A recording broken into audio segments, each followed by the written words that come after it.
Yes. So, ngayon naman, there's another application that we are going to download. 'Di ba, nag-install na tayo ng SAMP, isang application, at meron tayong NetBeans, isang application. So, ngayon, hindi pa sila yan magkakaintindihan kasi wala silang connection. 'Di ba? So, kailangan meron muna silang relationship para sila magkakaintindihan.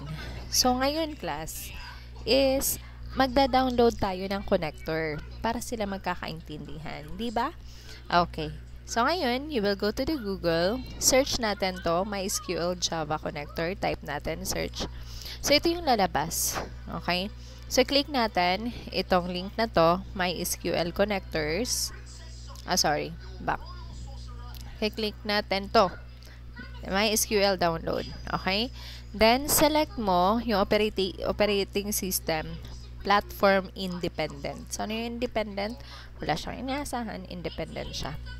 And then, i-download natin yung naka-zip. So, click natin to, download natin to. So, once ma-download mo yan, class, ito yung magiging hitsura niya. Ito. Okay? So, yun. Tapos, extract mo siya. Pwede siya extract files or extract here. Okay? Ayan. Tapos, once na-extract mo na siya, okay, for example, ito, I will extract here. Nandito sa download, ha. Ayan. So, ito na siya.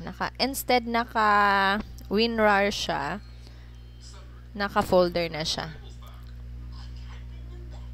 Nasaan na yun? MySQL.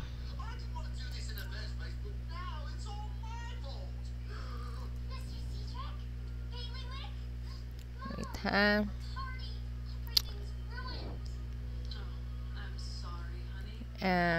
Okay, ito siya, no? So, right-click, extract files. Okay. Sa download ko pa rin siya i-extract. Okay. And then, meron na nga siya. Na-exist na. I just can't find it. So, cancel, ha? Cancel, close. Okay, again.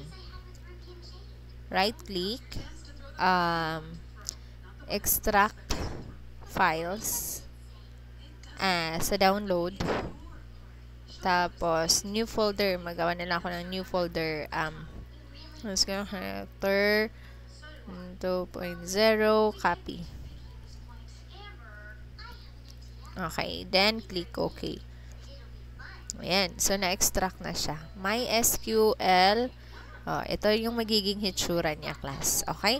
So, alalahanin nyo na kung saan nyo siya in-extract. So, in this case, dito siya sa download. Okay? Kasi mamaya, i-add natin siya sa NetBeans para sila magkaroon ng connection.